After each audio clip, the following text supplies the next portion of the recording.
Baik, hari ini bahasan kita adalah bahasan yang sangat-sangat besar. Karena bab pertama yang kita bahas tentang babul akidah. Telah kita lewati mengenai kenapa dan eksistensi akidah dalam Islam. Dan kenapa kita harus mempelajari, mengawali segala urusan agama ini dengan akidah. Kemarin sudah dibahas. Nah, di dalam akidah ada bahasan yang sangat penting yang oleh penulis Imam Rahimahullah Ta'ala mengatakan, bab fasal yang pertama, al-imanu billah. Dalam akidah itu ada perkara pelajaran yang paling penting. Yang pertama dan utama adalah bab mengenai atau fasal mengenai keimanan kepada Allah Subhanahu wa Ta'ala. Kenapa menjadi penting? Penulis mengatakan, hadal faslu min akhtari hadil fusuli sya'nan wa a'damuha qadran idhayatul muslim kullaha tadurru alaih. Fasal ini atau bab yang kita sedang bahas ini adalah min akhtaril fusul, bab yang paling penting atau paling berbahaya perkara ini. Karena disinilah letak orang itu lurus ataupun melenceng Islamnya ataupun akidahnya dalam urusan keimanan. Wa adamuha qadran, dan ia yang merupakan kedudukan yang paling tinggi dalam Islam. Iman itu kedudukan yang paling tinggi, tidak ada yang lebih tinggi daripada urusan iman. Idhayatul muslimi kullaha tadurru alaihi, karena setiap kehidupan seorang muslim itu dia akan berputar di situ. Jadi berputar tidak jauh dalam urusan iman. Wa tatakayyafu bihasbihi, dan seseorang muslim akan menjalankan apa saja sesuai dengan iman itu, kekuatan iman itu. Fa huwa aslul usuli fi nizamil am li hayatil muslim bikamiliha. Maka urusan iman itu adalah asasnya asas, pondasinya pondasi dalam aturan umum bagi kehidupan seorang muslim. Bagaimana tidak? Orang itu dinilai harganya di mata Allah itu karena apa? Karena keimanannya, bukan urusan yang lain. Rasulullah mengatakan, innallaha la yanzuru ila suwarikum wala ila azamikum walakin yanzuru ila qulubikum wa amalikum. Hadis sahih. Rasulullah bersabda dalam hadis yang sahih bahwa Allah itu tidak melihat bentuk rupa orang. Si fulan itu mancung, si fulan itu jerawatan, si fulan itu mulus perawatan tiap pekan sekali, atau hitam putih hijau, enggak diperhatikan oleh Allah, enggak penting. Atau bentuk tubuh secara umum, badannya keker, sering fitness atau enggak, atau krempeng, itu enggak ada urusan bagi Allah. Yang paling penting kata Allah, qulub, hati. Hati itu adalah iman tadi itu, takwaan itu, dan juga amal-amal. Pancaran daripada iman itu adalah amal yang baik. Nah, itu yang dilihat oleh Allah Ta'ala. Dan ternyata orang itu kenapa dikatakan seluruh kehidupan muslim itu putarannya tidak jauh daripada urusan iman. Orang salat 5 waktu itu karena apa? Dorongannya iman. Karena iman. Di sini kasar ini ada, saya dengar kemarin ada 100 berapa Pak? 150 kakak ya muslimnya, kurang lebihnya. Bayangkan, anggap 50%-nya saja semua ke masjid, maka sudah pasti Pak DKM-nya bingung besoknya. Kalau 50% saya yang ditinggal di dalam klaster ini masuk ke masjid, satu rumah itu kan minimal 2 orang, tambah anaknya 1 lah, minimal 3 orang, maka besoknya DKM sudah pusing, ketua pembangunannya mau nggak mau harus dilebarkan, ditinggalkan di masjid. Urusan apa ini? Urusan iman. Jadi kekuatan yang mendorong itu bisa menggerakkan jasadnya dari rumah, mengangkat selimut yang cuma berapa gram, berapa kilo kalau kita anggap, melangkahkan kaki, mengambil air wudhu ke masjid. Itu urusan apa? Urusan iman. Bukan urusan badan sehat, bukan urusan dekat dengan masjid, bukan urusan apapun, tapi urusan iman. Orang mau duduk bersama di tempat ini walaupun ngantuk tadi malam, mungkin dianggap sebagai malam yang panjang, malam liburan, tapi kita pertahankan ngantuk kita dulu dalam majelis. Itu karena apa? Urusan iman. Itulah beliau mengatakan idhayatul muslim kulluha taduru alaih. Karena itulah maka ini menjadi perkara yang paling penting dalam Islam. Orang itu benar tidak benar urusan iman. Orang itu mampu menjalankan agama ataupun tidak urusan iman, bukan urusan fulus, bukan. Kalau urusan fulus, urusan kedudukan, maka Bilal orang yang paling tidak beriman. Bayangkan Bilal seorang budak, bahkan demi untuk menjaga iman diazab, disiksa, di di lembah yang begitu panas, walaupun hari ini berubah menjadi pemukiman.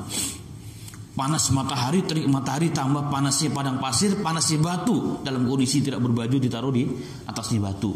Untuk apa itu? Urusan apa sampai sebegitunya? Iman. Yang keluar di mulutnya apa? Hanya ahad. Allah yang Maha Esa, Allah yang Maha Esa, Allah yang Maha Esa.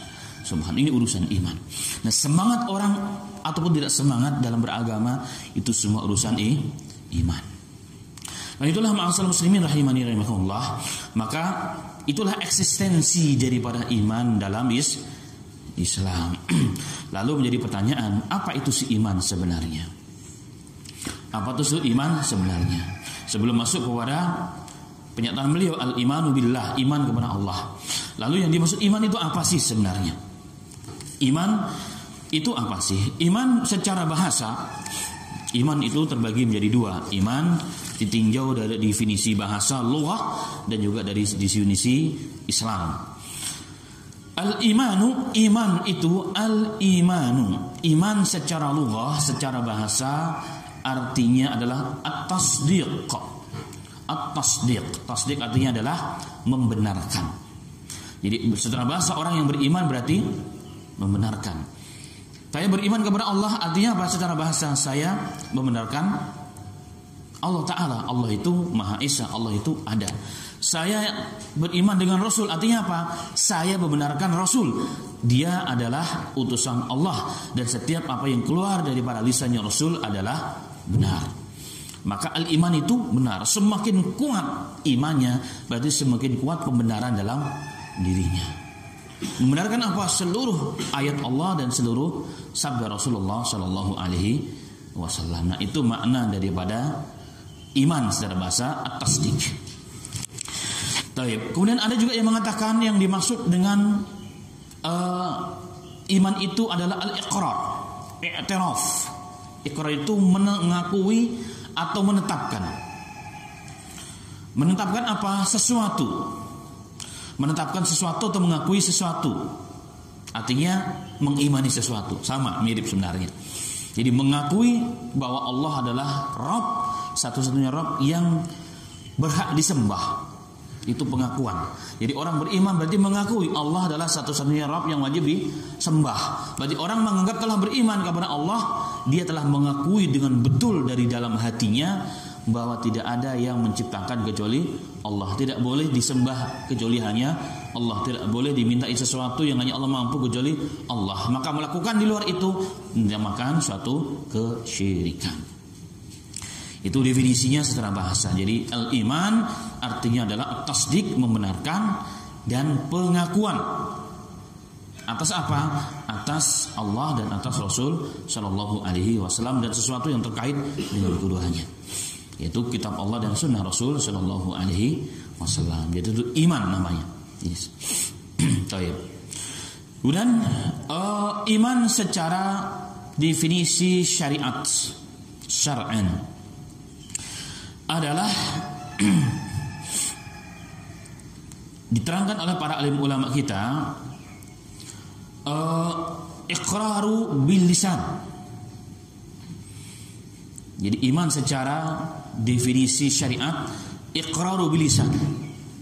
Iqrar itu mengakui dengan lisan. Mengakui dengan lisan.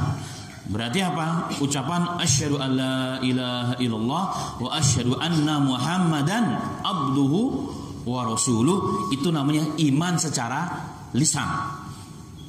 Itu belum sempurna iman. Itu yang pertama. Kemudian iqraru bil lisan, yaitu mengakui atau mengikrarkan dengan lisan. Kemudian yang kedua adalah at-tasdiqu fi qalbi, membenarkan dengan hati. Kalau tadi itu sudah definisikan cuma membenarkan. Nah, di sini membenarkan apa? Dengan hati yang membenarkan itu. Diucapkan dengan lisan, dibenarkan dengan hati. Benar ketika lisan kita mengucapkan asyhadu alla ilaha illallah wa asyhadu anna muhammadan abduhu wa rasuluh.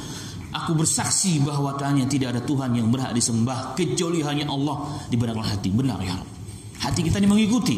Dan kita ketika kita bersaksi bahwa Muhammad hamba dan pesuruhnya dan utusannya, itu pun dibenarkan dengan hati. Jadi hati mengimani itu. Hati mengimani hal tersebut.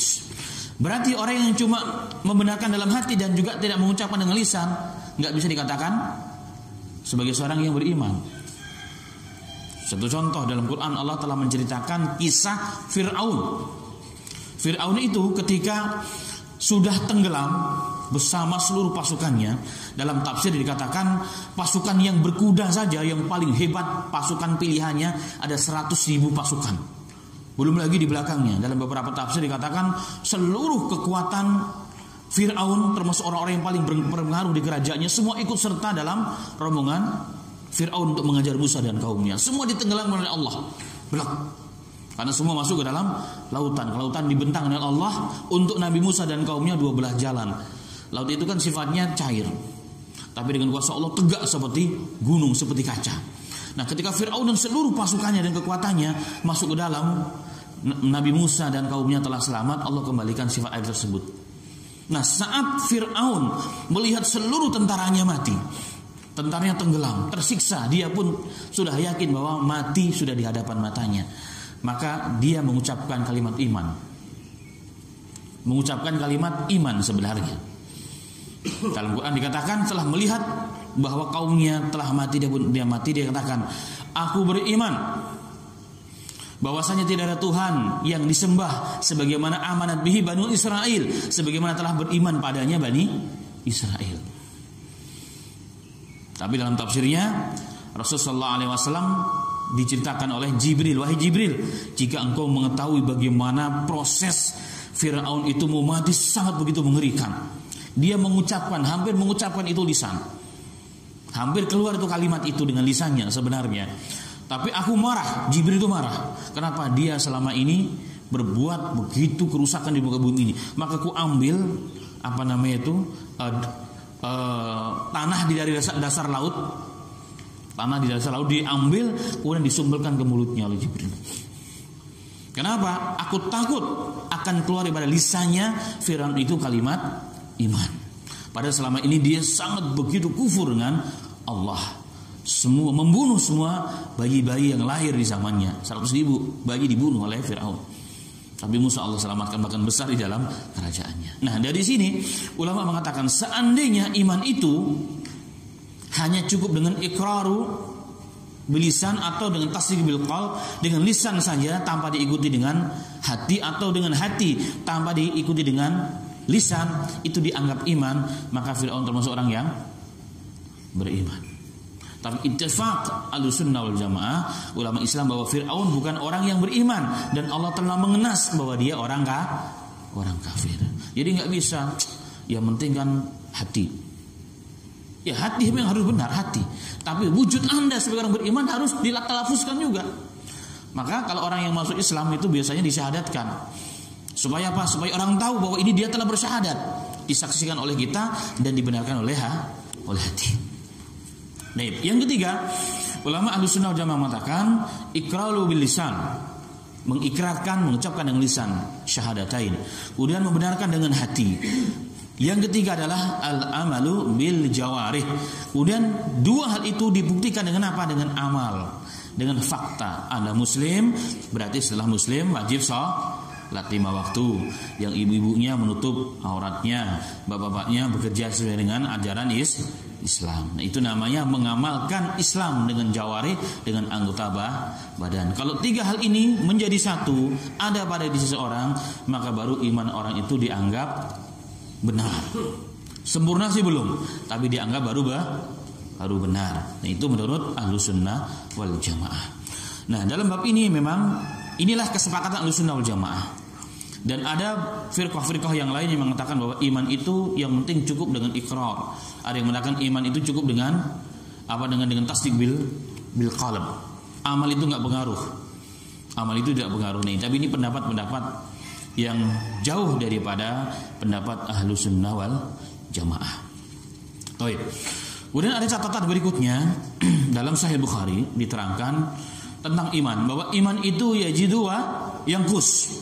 Jadi kesepakatan Ahlussunnah wal Jamaah bahwa iman manusia itu, imannya orang Islam Banu Adam itu termasuk jin juga, yajidu wa yanqus. Terkadang naik, terkadang turun. Itu iman manusia. Nah, beda dengan imannya malaikat, stabil. Kalau imannya para nabi dan rasul, para sahabat kebanyakan naik terus grafiknya. Kalau kita naik sedikit, turunnya banyak. Keluar sih belum, insya Allah. Keluar sih belum. Dalam hadis dikatakan bahwa hadisnya sahih, ketika seseorang muslim berbuat dosa zina, jazakallahu khair, banyak banget nih Pak, masya Allah hidangannya. Ketika seorang muslim itu berbuat zina, maka imannya itu di atas kepalanya, seakan-akan kayak keluar begitu. Ketika orang mencuri juga demikian, berbuat apapun ya, pelanggaran agama, maka iman itu seakan-akan lepas. Kalau sudah selesai baru balik lagi. Kenapa? Karena seorang muslim tidak mungkin akan mencuri, seorang muslim tidak akan berzina, seorang muslim tidak akan mungkin dia berbuat sesuatu yang diharamkan oleh Allah Subhanahu wa taala. Inilah iman kita, dan itu keyakinan akidah Ahlussunnah wal Jamaah. Pertanyaannya, kapan iman itu naik dan kapan iman itu turun? Ulama salaf kita mengatakan iman itu naik ketika kita sedang, buktinya ketika sedang beramal baik. Nah, sekarang ini iman kita dinaik biasanya. Coba dibuktikan apa? Kita sholatnya tepat, bahkan sebelum azan sudah di masjid sebagian, sehingga sebelum iqamat sudah sholat 2 rakaat, bahkan ditambah lagi dengan doa dan zikir.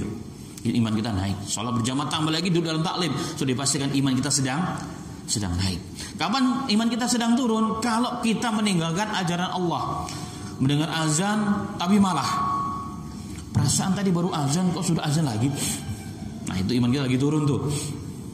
Iman kita lagi turun. Atau ketika ada permintaan agama untuk mengeluarkan zakat, kita ngerundel hati kita, iman kita sedang turun. Tapi kalau kita mampu kita lawan itu, maka iman kita yang akan naik. Nah, ini semua, maka tugas kita ma'asyiral muslimin rahimani wa rahimakumullah adalah menjaga bagaimana iman kita selalu naik. Ini tugas kita. Iman pasti akan turun dan naik, tapi tugas kita berusaha sekuat tenaga agar iman kita naik dan syukur-syukur mengakhiri kehidupan kita di saat iman kita sedang naik. Maka dialah orang yang beruntung. Itulah yang disebut orang-orang yang meninggal dalam kondisi husnul khatimah. Dalam hadis Tirmidzi dengan sanad yang lain, hadisnya sahih, Nabi Muhammad SAW pernah mengatakan, Idza aradallahu bi abdi khairan, apabila Allah menghendaki kebaikan kepada seorang hamba, maka Rasulullah mengatakan yasta'miluhu, maka Allah akan menggunakannya. Maka sahabat bertanya, fa kaifa dzalika ya Rasulullah? Bagaimana Allah menggunakan hamba tersebut ya Rasulullah? Maka Rasulullah SAW mengatakan, yuwafiquhu lil khair. Allah selalu memberikan taufik, yakni kemudahan, kekuatan, hidayah, kemudahan, selalu berbuat baik. Nah, saat dia berbuat baik, yaqbidu ala dzalika, maka dia dicabut nyawanya saat dalam kondisi seperti itu. Jadi dalam berbuat baik berarti dia sedang bersemangat, iman sedang naik. Allah cabut nyawanya. Itulah yang disebut dengan apa?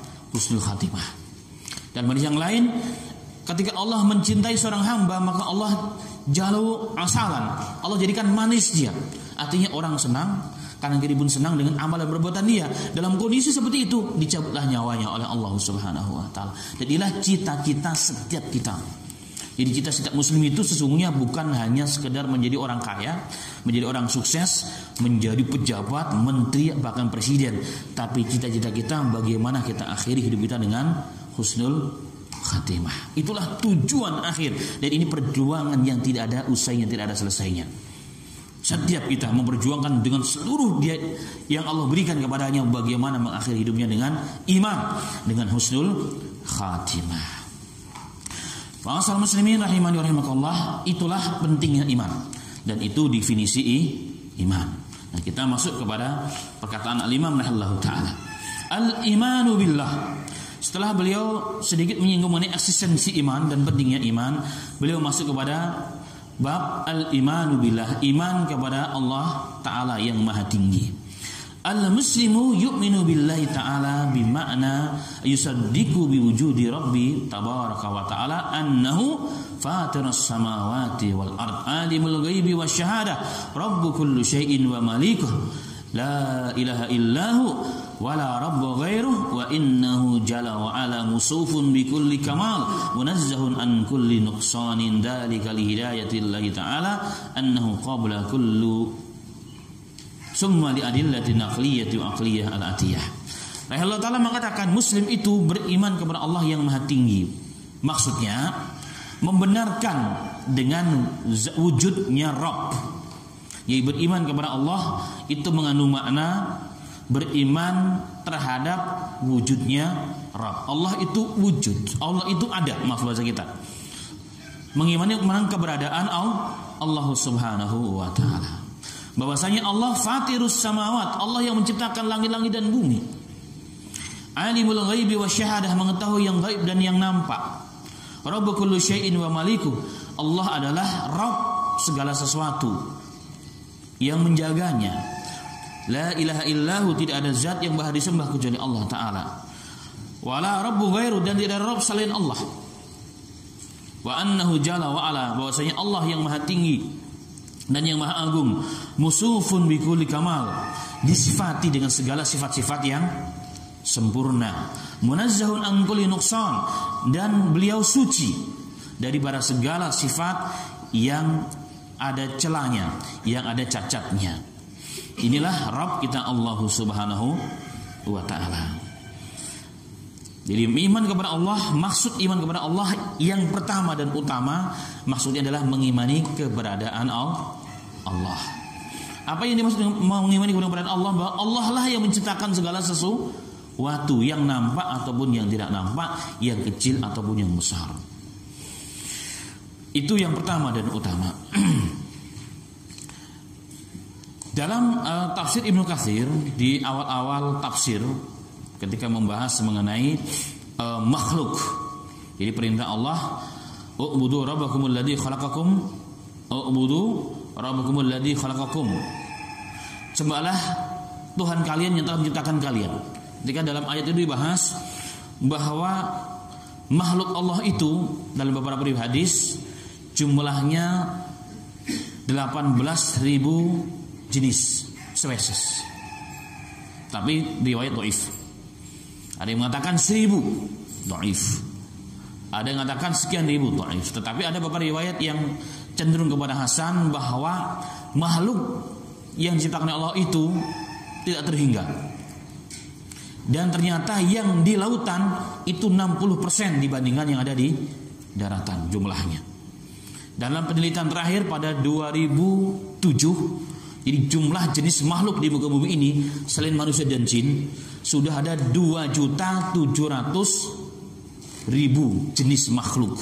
Dan setiap tahunnya ada penambahan makhluk-makhluk baru yang sudah dikatalogkan, artinya di jenisnya dan telah dipelajari bagaimana habitatnya dan bagaimana hidupnya, baru 900.000 dari 2.700.000 jenis makhluk Allah selain manusia dan jin. Nah, ini semua yang menciptakan siapa? Allah Subhanahu wa ta'ala. Jadi ternyata banyak sekali makhluk di muka bumi ini jenisnya selain manusia dan jin. Yang nampak ataupun yang tidak nampak, ya ada yang nampak jika dilihat dengan alat baru kelihatan. Apa itu diantaranya? Bakteri-bakteri. Itu makhluk Allah juga ternyata. Itu semua Tuhan yang sama. Tuhan kita dengan mereka yaitu Allah Subhanahu wa ta'ala. Inilah keberadaan Allah. Jadi keberadaan makhluk ini membuktikan adanya pencipta yaitu Allah Subhanahu wa ta'ala. Dan mengenai keberadaan Allah ini dapat dibuktikan pertama dengan naql, dengan dalil jelas Quran dan hadis penuh mengenai bab ini. Penuh dengan bab ini. Juga dibuktikan secara akal. Dibuktikan secara akal. Jadi dalam Islam itu selalu ada dalil, naql dan akal. Apa itu naql? Naql artinya yang dinukilkan. Yang dinukilkan yang dimaksud adalah Al-Quran ataupun hadis Nabi Muhammad sallallahu alaihi wasallam. Akal adalah apa? Akal yang dimaksud. Jadi Islam itu selalu selaras dan sejalan antara nakal dengan akal sebenarnya. Tidak ada pertentangan. Tidak ada pertentangan mengenai hal tersebut. Nah, dalil dari nakal dari dalil Quran, Al-Imam di sini menceritakan banyak hadis dan banyak ayat. Nah, kita ambil beberapa saja. Ikhbaru ta'ala bi nafsi an wujudihi an rububiyyatihi lil khalq an asma'ihi wa sifatihi.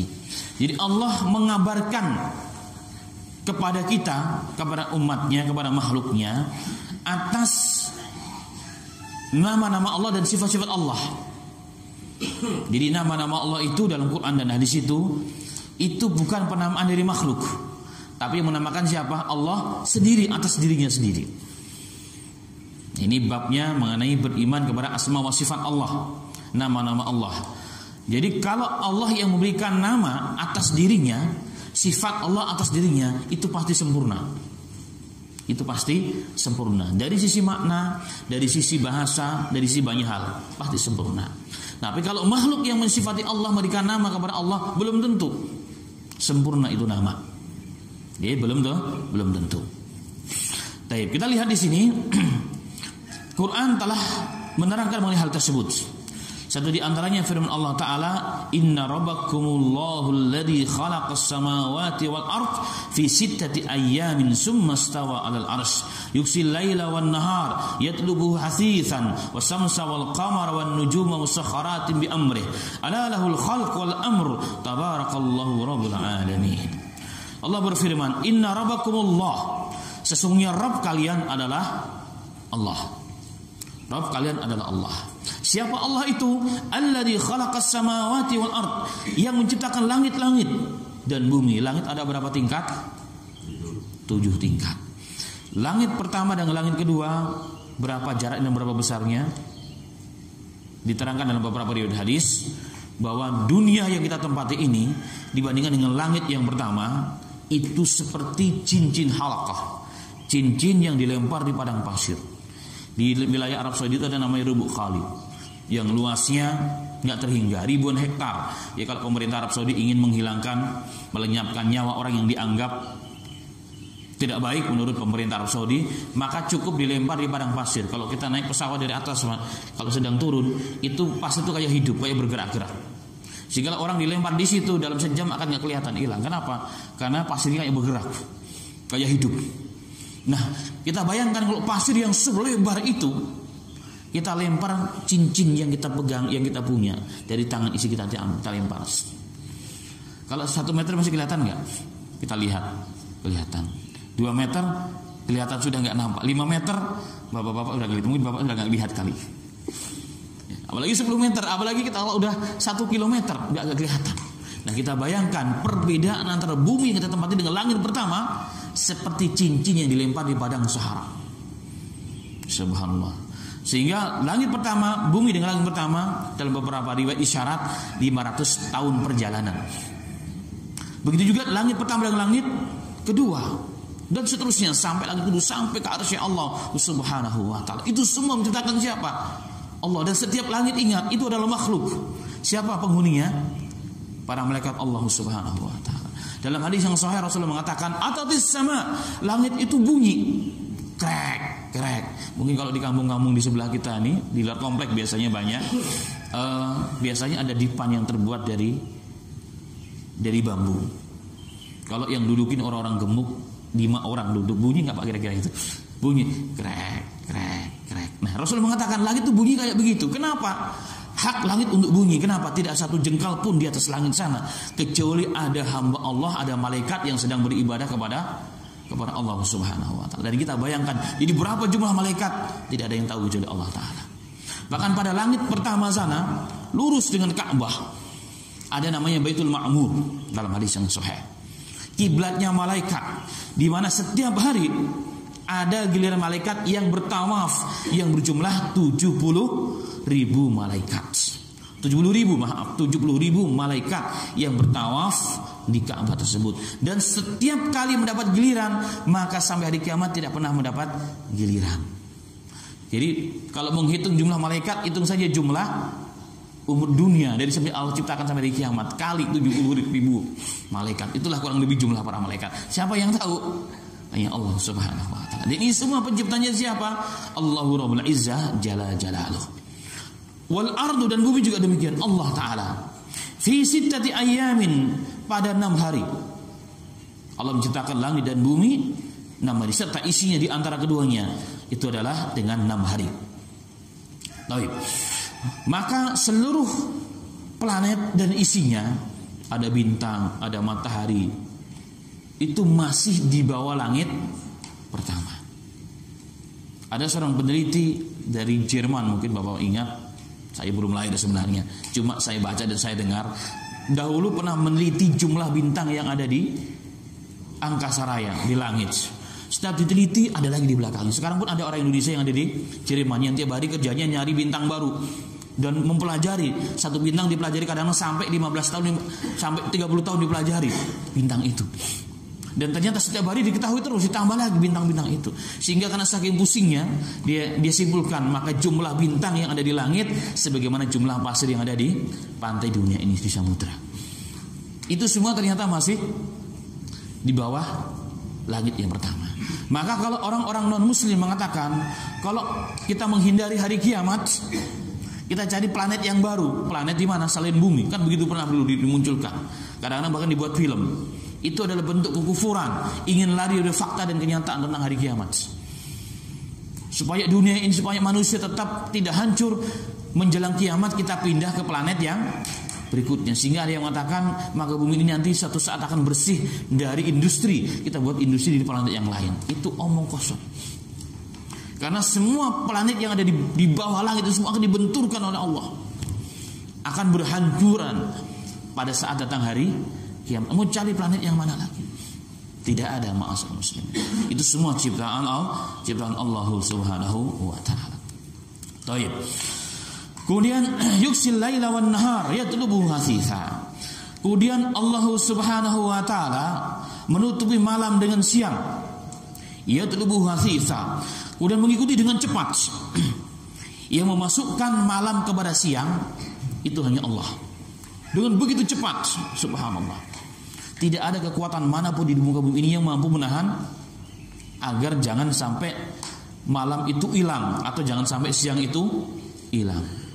Kekuatan mana yang bisa melakukan ini semua? Tidak ada. Itu Allah Subhanahu wa ta'ala dengan begitu cepat, subhanallah. Maka perputaran siang dan malam itu, kalau orang berpikir, itu sebenarnya hanya kekuatan Allah Ta'ala. Allah Ta'ala saja yang akan menjadikan ada siang dan ada malam, berputar siang malam, siang malam, siang malam, siang malam, siang malam. Subhanallah. Roda berputar terus dengan kuasa Allah dan hikmah yang Allah berikan kepada makhluknya. Wasyamsa wal qamara wan nujuma musakhkharatin bil amri. Dan Allah menciptakan matahari, bulan, bintang-bintang, musakhkharatin, semua berjalan atas perintah Allah. Jadi perputaran rotasi yang ada di jagat raya ini, Allah lah yang memimpin dan Allah lah yang memerintahkan mereka. Dalam satu riwayat sahih dari Abu Hurairah, Rasulullah pernah bertanya kepada Abu Hurairah, "Wahai fulan, tahukah Anda ketika matahari terbit dari dari timur, tenggelam ke barat, kemana dia? Kemana perginya matahari itu?" Kalau secara ilmu sains kan memang dia berputar. Tapi dalam hadis yang sahih Rasulullah pernah bertanya kepada Abu Hurairah. Maka Abu Hurairah dengan hadis yang sahih mengatakan, Allahu wa rasuluhu a'lam. Allah dan Rasulnya yang lebih mengetahui. Nah, jawaban Abu Hurairah, Allah dan Rasulnya, karena Rasul masih hidup, jadi boleh Pak. Tapi kalau sekarang Rasulullah sudah tidak ada, nggak boleh. Cukup Allahu a'lam. Nah sekarang ini banyak salah, apalagi kalau di sinetron Allah wa rasuluhu a'lam, nggak boleh. Yang boleh hanya Allahu a'lam. A'lam ya, bukan Allahu alam. Ini kita juga kadang banyak salah. Allah alam, bukan Allah alam. Allahu a'lam. Ada ainnya, Allahu a'lam, Allah yang maha mengetahui. Nah jawaban Abu Hurairah mengatakan Allahu wa rasuluhu a'lam. Allah dan Rasulnya mengetahui kemana matahari itu pergi ya Rasul. Pagi hari terbit, nampak dari timur, tenggelam di ke barat. Kemana dia perginya malam itu? Saudara-saudara, kemana perginya itu matahari itu? Rasulullah mengatakan, ketahuilah Abu Hurairah, sesungguhnya matahari ketika tenggelam, dia terus berjalan sampai di bawah arsy Allah dan bersujud di arsy Allah Ta'ala, kemudian meminta izin kepada Allah Ta'ala untuk terbit kembali besok di pagi harinya. Maka Allah mengatakan, irfa rasak, angkat engkau kepalamu wahai matahari, irji, kembali ke tempat engkau tatlak, ke tempat engkau pergi, ke tempat engkau terbit, yaitu dari timur. Yang kedua, yang ketiga, terus sampai masanya nanti, suatu hari nanti Maka matahari mengatakan, minta izin kepada Allah. Tapi Allah perintahkan, wahai matahari, pergilah engkau, terbitlah engkau dari tempat engkau tenggelam. Akan datang masanya, wahai matahari, pergi kembali engkau, terbitlah engkau dari mana engkau tenggelam. Itulah yang disebut dengan apa? Terbitnya matahari dari sebelah barat. Itulah batasan manusia kelak. Orang tidak boleh lagi bertobat. Iman yang belum beriman gak diterima. Taubat yang belum bertobat gak diterima jika saat itu ditaubat. Dan saat itulah manusia akan ketakutan, akan mengeri. Dan ternyata terbitnya matahari dari barat pun bisa dibuktikan secara sains dan teknologi. Pernah kita bahas dalam kajian huru-hara akhir zaman. Ini bisa dibuktikan. Ada satu masa nanti, satu hari nanti, bahwa secara sains dan teknologi memang bisa dibuktikan matahari akan terbit dari barat. Digambarkan oleh ahlinya dengan gambaran yang mungkin sahabat dengan bahasa saya, bahwa kutub ini ternyata bergerak maksal muslimin setiap harinya. Bergerak. Yang kutub utara mengarah ke barat. Itu sudah dimulai dari tahun 30-an. Terus bergerak dan setelah ini semakin bertambah pergerakannya, sehingga musim pun akan berubah. Kita lihat hari ini musim sudah mulai berubah. Negara Arab Saudi yang ratusan tahun boleh dikatakan kering kerontang, jarang hujannya. Hujan itu sangat perkara yang Masya Allah nikmat. Makanya dahulu di awal-awal sebelum 2000-an, kalau ada orang Arab di Indonesia, kalau lagi musim hujan mereka hujan-hujanan, kita ketakutan. Kalau mereka sakit mereka malah senang. Ya Syekh, jangan hujannya Syekh, ini nikmat Allah katanya begitu. Saya masih ingat banget. Ternyata mereka sekarang sudah sering dengan hujan. Baru kemarin saudara kita umrah bahkan sedang tawaf kehujanan. Sering hujan, curah hujan. Kenapa curah hujan sering? Dari sisi sainsnya, karena kutub sudah mulai bergerak. Dan itu dibuktikan dalam hadis Rasulullah sallallahu alaihi wasallam bahwa nanti Rasulullah mengatakan, la taqumus saatu, tidak akan datang hari kiamat hatta sehingga yaudal ardul arab, sehingga bumi Arab, jaziratul Arab akan kembali menjadi hijau dan mengalir di bawahnya sungai. Catatan di sini kembali menjadi hijau. Berarti negara Jaziratul Arab itu yang dimaksud semenanjung Arab, meliputi Yaman, Oman, Kuwait, Abu Dhabi, Emirat dan kerajaan Saudi Arabia. Itu menjadi hijau kembali. Menjadi hijau kembali berarti dahulu kala memang hijau. Dan akan mengalir di bawahnya sungai-sungai. Jika itu terjadi, itu sudah datang hari kiamat begitu dekat waktunya. Dan sekarang sudah nampak kelihatan. Di mana-mana sudah mulai hijau. Bahkan padang Arafah yang dulunya kering kerontang sekarang sudah mulai enak kita. Ditanami apa? Pohon Soekarno katanya, mengusulkan Soekarno, Presiden Indonesia. Luar biasa. Nah, ini gambaran bahwa matahari itu ternyata makhluk Allah yang diperintahkan oleh Allah Subhanahu wa ta'ala. Dan panasnya begitu luar biasa. Ini panas. Dan matahari kelak di akhirat pun, di padang mahsyar pun Allah akan manfaatkan matahari. Apakah matahari yang sama? Wallahu a'lam bishawab. Bisa matahari yang berbeda. Yang jelas kalau hari ini kita rasakan panas matahari yang jauhnya hanya Allah yang tahu berapa ribu kilometer antara dunia dengan matahari, kita rasakan panasnya luar biasa. Termasuk wilayah Indonesia kan wilayah yang memang suhunya suhu tropika, apa ya benar? Yang hujan pun panas. Kalau di negara yang 4 musim, kalau hujan tuh masih dingin, Pak. Tapi di Indonesia hujan pun masih gerah. Apalagi di musim panas, luar biasa panasnya. Di daerah yang musim panas saya ingat di awal-awal dulu mencari ilmu, kalau mau tidur malam itu tempat karpet saya siram. Karpet yang dari kain saya siram air supaya bisa tidur. Kalau nggak bisa tidur, saking panasnya. Pagi-paginya kering. Kalau kita jemur baju, nggak usah di luar, di dalam kamar aja 10 menit bisa kering gitu. Karena angin yang berhembus itu bukan menghilangkan panas, tapi tambah panas. Nah, Rasulullah mengatakan nanti pada hari kiamat matahari itu didekatkan 1 mil, hadis sahih. Bukan 1 jengkal. 1 jengkal itu salah, nggak ada riwayat sama sekali. Yang sahih adalah 1 mil di atas kepala manusia. Nah, 1 mil perbedaan ulama al-fiqih, kita ambil pendapat yang paling panjang 3,8 km. Yang paling panjang 3,8 km. Jadi 3.800 meter di atas kepala manusia. Ditambah padang mahsyar dipenuhi seluruh manusia, seluruh hewan. Dari awal mula manusia ada sampai terakhir yang terlahir. Maka Rasulullah dalam Sahih Bukhari Muslim, lautan manusia berubah menjadi lautan keringat. Matahari 1 mil di atas kepala manusia. Dapat kita bayangkan, ma'asyiral muslimin, bagaimana itu panasnya. Itulah matahari makhluk Allah Subhanahu wa taala. Apakah matahari yang sama atau yang beda? Itu tidak penting bagi kita. Yang jelas matahari merupakan makhluk Allah Subhanahu wa taala yang mengendalikan, dan dia berjalan dan bergerak pada rotasinya atas perintah Allah Subhanahu wa taala. Begitu juga al-qamar. Begitu juga dengan bulan, nujum, bintang-bintang yang menjadi penghias di angkasa dan jagat raya sana. Ala lahul khalqu wal amr. Ketahuilah wahai manusia, al khalqu wal amru, bahwa yang memerintahkan, yang menciptakan, memerintahkan itu hanya Allah Subhanahu wa taala, bukan yang lainnya. Tabarakallahu rabbul alamin. Maha suci Allah, Rabb semesta alam. Ini diantara dalil bahwa makna pada iman itu mengimani adanya Rabb. Mengimani adanya Rabb adalah apa? Dengan kita melihat ciptaannya. Ini diantara dalil dalam Al-Quran. Baik, dan ini begitu banyak. Dan mengenai hal ini juga Al-Imam Nawawi Ta'ala mengatakan, ikhbaru nahwi min mi'ati wa arba'ati wa ishrina alfan minal anbiya wal mursalin biwujudillahi ta'ala.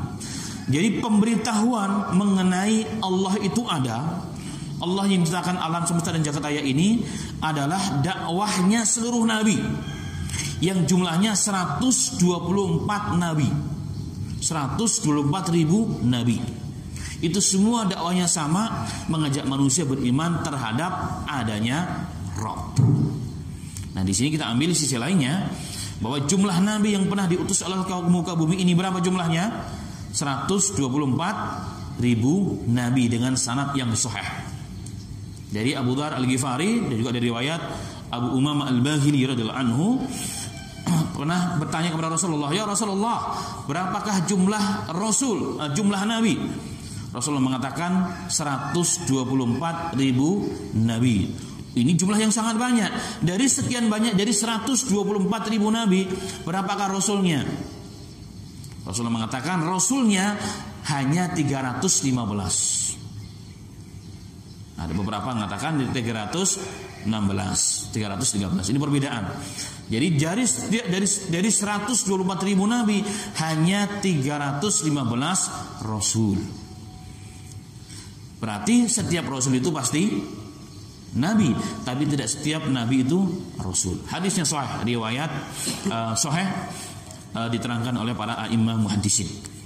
Nah, terkait dengan bahasan para nabi dan rasul ini, semua memberitahukan mengenai apa? Wujudillah, adanya Allah Subhanahu wa taala. Dakwah mereka memang sama, sebagaimana diterangkan pada bahasan mengenai eksistensi akidah, bahwa dinuhu wahid, agama dan ajaran seluruh nabi dan rasul adalah sama, mengajak manusia mengenal Allah, tentang keberadaan Allah Subhanahu wa taala. Baik. Kemudian juga beliau rahimahullah mengatakan mengenai keimanan ini, imanu balayina min bashar wa i'tiqaduhum biwujudi rabbil subhanahu wa ibadatuhum lahu wa ta'atuhum iyyah. Jadi bukti fakta di lapangan tentang keberadaan Allah adalah apa? Imannya miliaran manusia kalau sekarang. Kalau di total berarti di atas miliar apa namanya? Biliun ya, Pak. Di atas miliar apa? Biliun manusia. Dari semenjak awal sampai akhir zaman beriman adanya Allah dan beribadah untuk Allah. Itu cukup sebenarnya orang mau berpikir. Dan gak berubah ibadahnya, gak berubah akidahnya. Jadi sekian banyak miliaran kalau sekarang. Kalau sekarang kata orang dalam beberapa penelitian ada kurang lebih 7,5 sampai 8 miliar manusia yang mengimani adanya Allah dan beribadah kepada Allah, kurang lebih 1,5 miliar dengan berbagai macam campuran manusia di dalamnya, muslim yang di dalamnya. Itu satu bukti sebenarnya bahwa adanya Rabb kita Allah Subhanahu wa taala yang tidak bisa diingkari dengan apapun, dan setiap hari bertambah. Fakta di lapangan ternyata orang yang muslim ini setiap hari semakin bertambah. Kita lihat perkembangan yang sangat menggembirakan. Memang di negara Islam sedih kondisinya, banyak orang yang meninggalkan Islam. Tapi ajibnya sebagai penggembira dari Allah, di negara-negara yang notabene mayoritas non muslim justru setiap hari semakin bertambah. Hebatnya lagi, orang yang beriman, yang berislam itu bukan orang-orang yang murtad. Seperti orang yang murtad. Kalau yang murtad rata-rata urusan urut ke bawah katanya. urusan dunia. Tapi orang-orang yang muslim, murtad dari agama yang menjadi muslim adalah orang-orang yang urusan dari perut ke atas, urusan iman, urusan hati, urusan kecerdasan, intelektual. Dan itulah yang terjadi. Subhanallah. Begitu, kita sangat-sangat menyenangkan, luar biasa. Baik. Jadi satu bukti mengenai kebenaran Islam, kebenaran adanya Allah Subhanahu wa taala. Dan ini fitrah sebenarnya. Dan itu adalah fitrah. Kemudian juga ikhbarul malayyina minal ulama'i an wujudillahi wa sifatihi wa asma'ihi wa rububiyyati likulli syai'in. Kemudian pemberitahuan ajaran para alim ulama.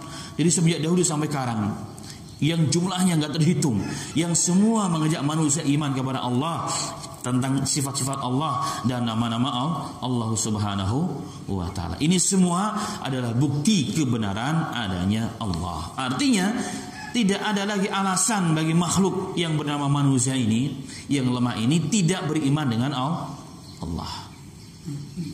Ini kuncinya. Dan itu bisa dibuktikan dengan apa? Dengan adanya secara akal. Ini secara kajian Islam lah. Mungkin orang tidak menerima, ini kan Islam bisa disesuaikan. Tapi akal ternyata juga membuktikan hal tersebut. Akal fitrah yang masih normal itu membuktikan mengenai hal tersebut adanya Allah Subhanahu wa taala. Dengan apa? Wujud hadhil awalimi wal mukhtalifati wal mukhlaqati katsirah mutanawwi'ah yashhadu bi wujudillah khaliqiha wa huwa Allah Subhanahu wa taala. Dengan adanya alam semesta ini yang berbagai macam bentuknya, makhluk-makhluk yang begitu banyak, al-mutanawwi'ah dengan berbagai macam jenisnya, itu membuktikan adanya penciptanya. Adanya penciptanya. Dalam syair Arab orang Badui,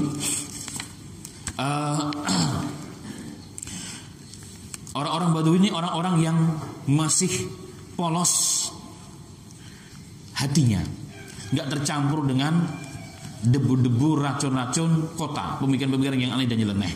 Dulu zaman dahulu ditanya oleh seorang yang alim, bertanya kepada mereka, bima arafta rabbak, wahai orang Badui, orang pedalaman, dari mana anda tahu Tuhan kamu, bahwa engkau diciptakan oleh Allah, diciptakan oleh Tuhanmu, ada Tuhan.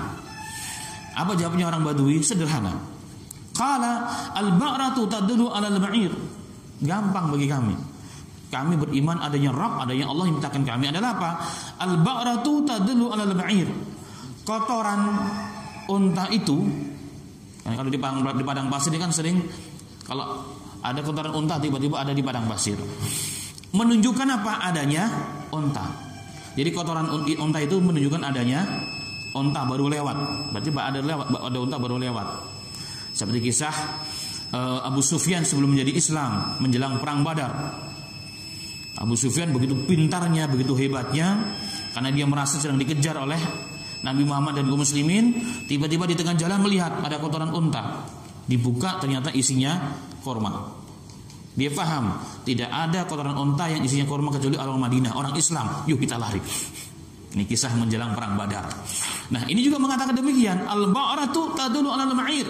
Kotoran unta itu menunjukkan adanya apa? Adanya unta. Enggak mungkin ada kotoran unta tapi enggak ada untanya. Masuk akal enggak? Enggak masuk akal. Wal atharu yadullu 'alal masir. Dan bekas kaki, kalau di padang pasir itu kan orang berjalan itu masih nampak bekas kakinya di padang pasir. Bekas kaki orang yang berjalan di padang pasir itu menunjukkan adanya orang yang berjalan barusan di situ. Was-sama'u datul abraj, dan langit itu mempunyai menjulang begitu tinggi tambah dengan tiang. Ini mustahil kalau enggak ada penciptanya. Kata orang Badui, langit yang datul abraj yang begitu tinggi menjulang tanpa ada tiang, begitu indah diciptakan, pasti ada yang menciptakan ini. Mustahil tidak ada. Mustahil tidak ada yang menciptakan. Wal ardu datul fajaj, dan bumi itu terhampar begitu indah.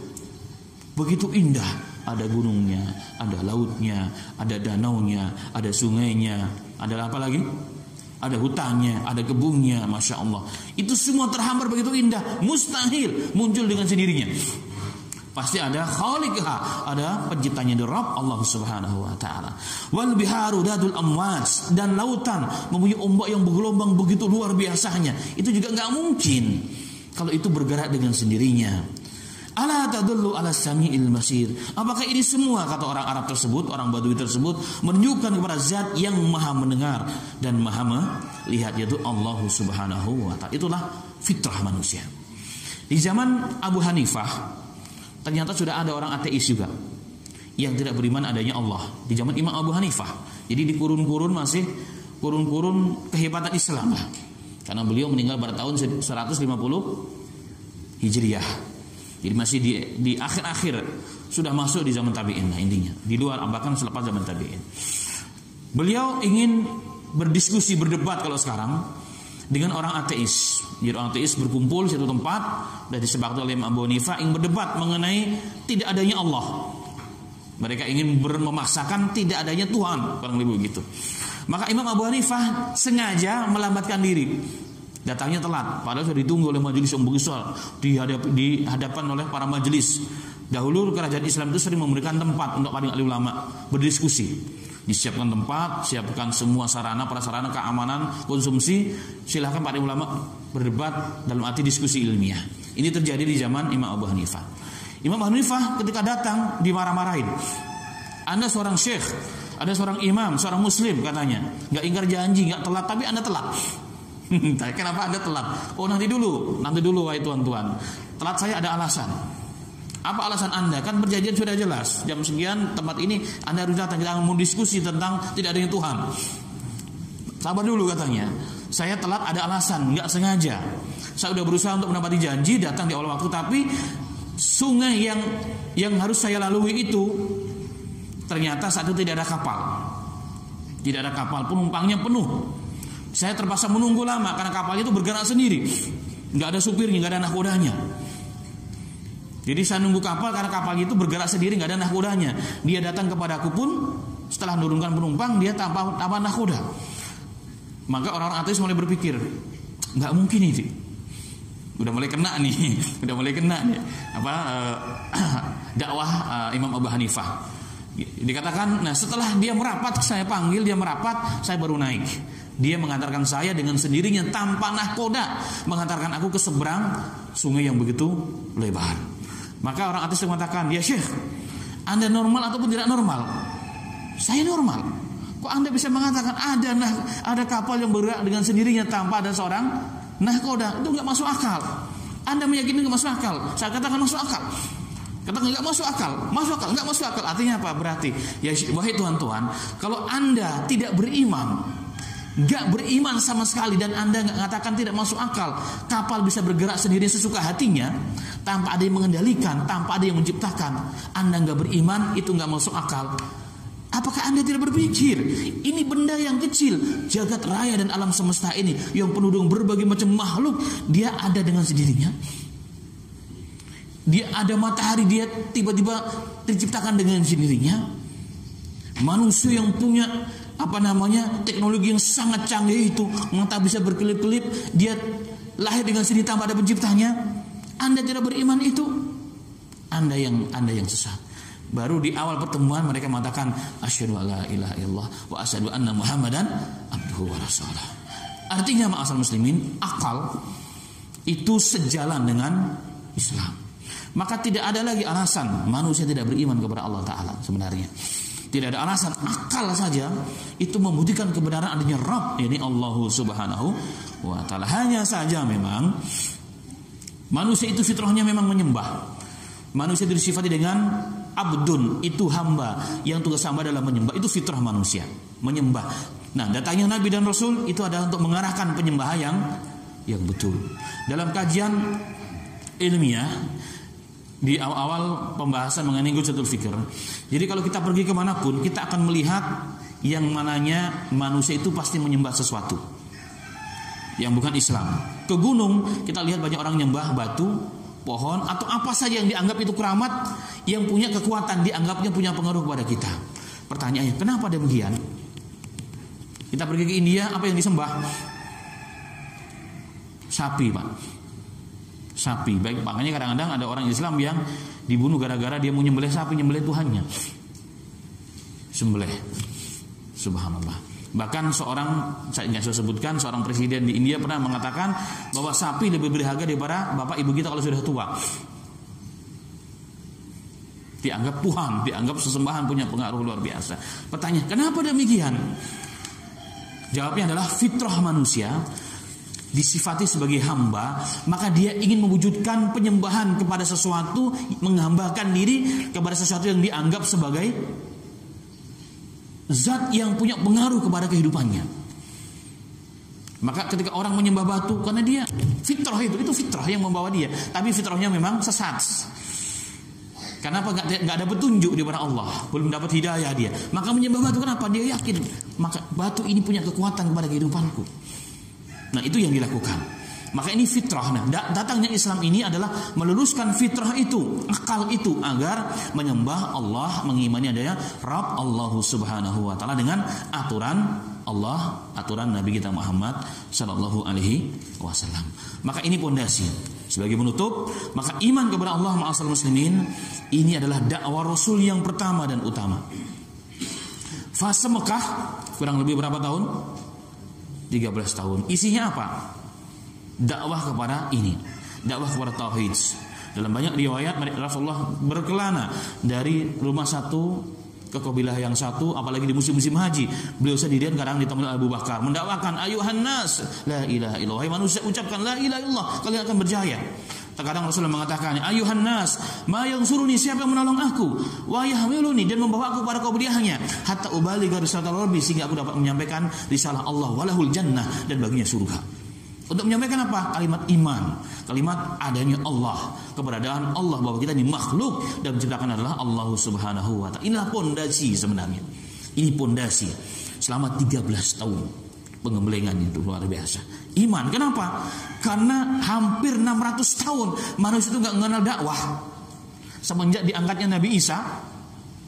Nabi Isa diangkat pada umur berapa? 33 Masehi diangkat. Sampai Rasulullah diangkat menjadi Nabi. Hampir Rasulullah lahir pada tahun 571 Masehi, tambah 40 tahun berikutnya. Jadi hampir 600 tahun manusia tidak mengenal Rabb dengan benar. Maka datangnya Rasulullah mengajarkan manusia mendatang kepada manusia, mengajarkan manusia tentang Rabb yang benar, bahwa kita adalah makhluk Allah, yang menciptakan adalah Allah Subhanahu wa taala. Ini bukan perkara yang ringan, perkara yang sangat berat, ma'asal muslimin. Itulah pondasi dari ajaran Islam, beriman kepada Allah. Makna iman kepada Allah kesimpulannya adalah apa? Beriman mengenai wujud Allah, adanya Allah. Allah lah yang menciptakan alam semesta dan jagat raya serta isinya.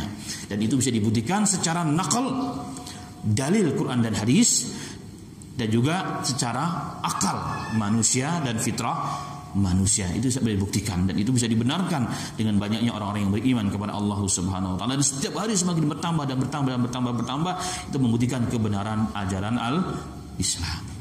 Semoga Allah Ta'ala berikan taufik kepada kita semuanya untuk bisa mengambil hikmah dan pelajaran dan memahaminya, dan menambah keimanan kita dan motivasi kita untuk terus meningkatkan keimanan kita hingga akhir hayat kita. Amin ya rabbal alamin.